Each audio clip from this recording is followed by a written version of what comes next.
winning Motor Trend Truck of the Year 3 times in a row, that had never been done before. Then again, neither had a 12-inch touchscreen or 1,000 pound-feet of torque. Never been done before. It's just kind of our thing.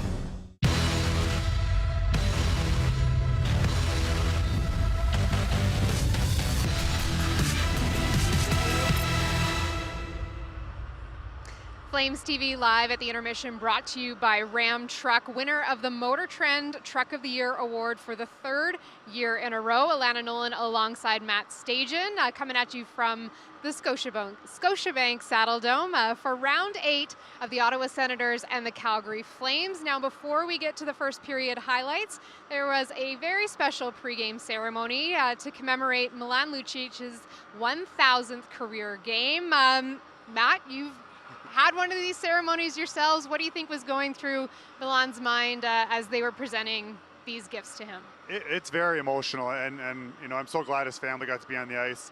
I know he'd probably want his mom there, maybe his brothers, and you know, COVID times kind of sucks without the fans, but you know, the Flames do such a good job with presenting. I love that they did a team photo. That's something I wish I would have did, but that's just something we're seeing this year, and it's just a special moment for your family. And yeah, and when I look back to mine, yeah, that's it's emotional, really.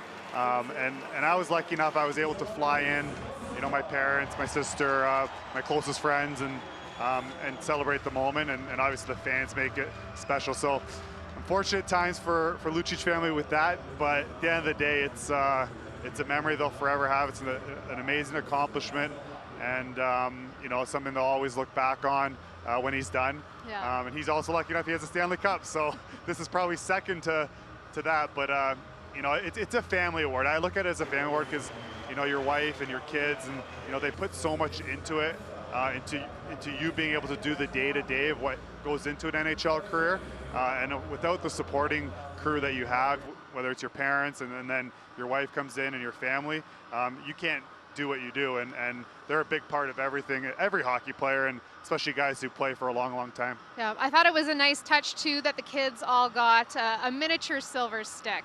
That was a good, classy move by the Flames. Yeah, that was the nicest surprise for sure, and I'm glad they did it for Luch and their 3 kids. So it's special, and yeah, like I said, the Flames do an amazing job. And that one sits proudly in my son Elliot's room. We have one of those, and I got to get another one made for our other son Dylan. So I'll have to hit up the Flames for that. But you know, the kids are going to have that forever, and you know, something to be so proud of their dad. I noticed Katie wasn't wearing her bling jacket in that footage. No bling jacket for Katie? We didn't do jackets. She did a jersey for Elliot, but Katie was 7 months pregnant at the time, so. Yeah, it was. Yeah, she was. I was just glad she could make it.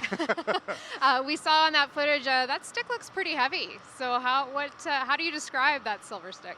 It's a heavy stick. So what they do is they take your real stick, they take a game stick, and they send it off, and they dip it in silver, like they coat it. In real silver. I didn't know that. They explained to me after, because I was like, why is this so heavy? But it has your actual curve.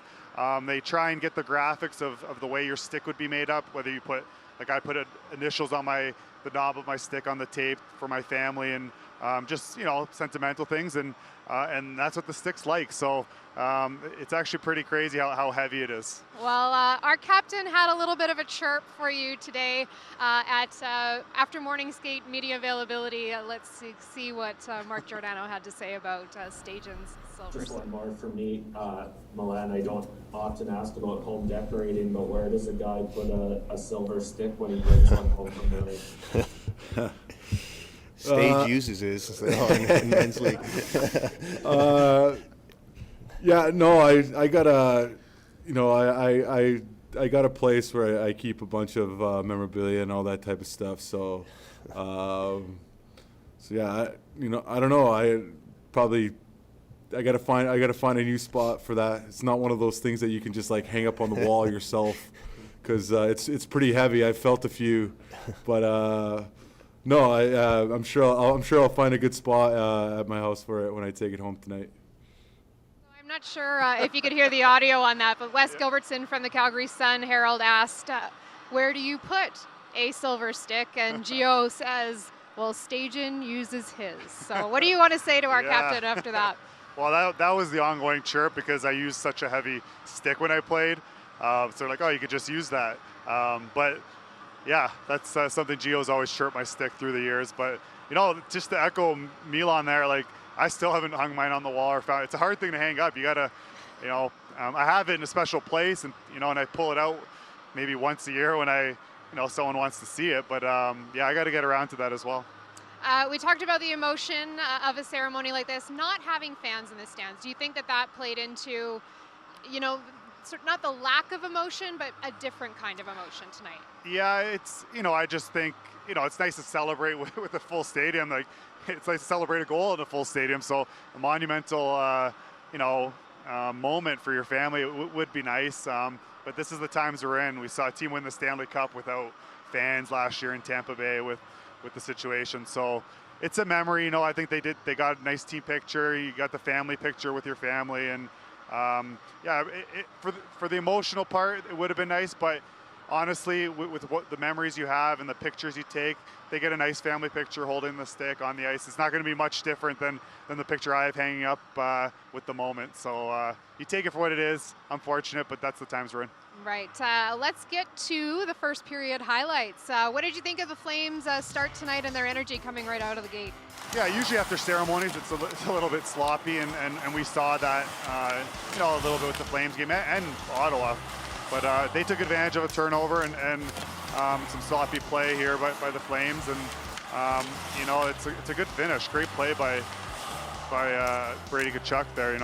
We talk about his brother all the time because that's the one we love, but Brady's got some skill, and he showed it there. That's the last guy you want to give the puck in the slot to. But then we saw the Flames respond here, and this is what Johnny's so good at.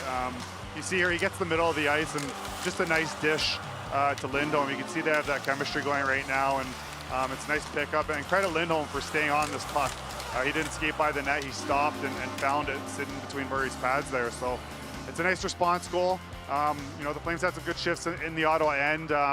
Ottawa has a very young D. They traded two of their veteran D at the deadline. So that's something I know the Flames want to take advantage of, and every team playing Ottawa really, because Ottawa wants to play these young guys down the stretch here. So you want to pin them in their end and kind of, get on the nervous guys back there. And the Flames did that a little bit, and they'll look to build off that late goal there. Elias Lindholm extends his point streak to 6 games. What's working so well for him right now? How about his confidence? Yeah, it's amazing what confidence does. He's such a good player in every asset of the game, and he's like a robot out there, really. If you watch him, he's just always in the right spot. But the offensive side, when you get one or you get two, that feeling just comes back, and now he has that confidence. And he's playing with Johnny and Chucky right now, probably the two most offensive wingers on the team, you could argue. And and so if he can score goals, they're going to come. And right now they look good as a line, and it's been a result of the Flames having a nice string of games here in the last 4 games.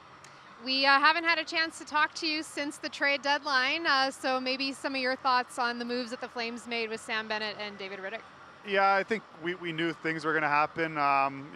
With Rittich, you just knew, he's probably not going to be back. You have Markstrom locked up for another 5 years, and he's your starter. So Rittich probably wouldn't want to come back as a backup, so that one made sense. And then Sam Bennett, there's been a lot of speculation. I love Sam Bennett. He's like a little brother to me, so sad to see him go, but I think a fresh start's the best thing for him. And the Flames got some good return. I think you get 2 second-round picks ultimately out of that, and hopefully it's a win-win for both sides, and you move on, because it was kind of in the back of everybody's head since the start of the year when his agent came out and made that request publicly to be moved. So it's something now you can move forward as a team and as an organization, and you wish Sam and Ritter the best. Flames fans, Matt Stajan is going to be here all night, including the post-game show. So if you have a question for Matt Stajan, you can use the hashtag #AskStage. We will try to get to as many of your questions as we can in the post-game show tonight after the game. Let's check in on the 50-50. It is a 10 p.m. deadline tonight. 84,000, almost at 85 for the jackpot. Currently, you can get your tickets at calgaryflames.com/5050 and support Southern Alberta charities. All right, we'll be back here for the second intermission. It's Flames TV Live at the intermission, brought to you by Ram Truck. We call it the Ram 1500 Limited. But truth be told, there's nothing limited about it. Ram 1500, winner, J.D. Power Award for Best Driver Appeal.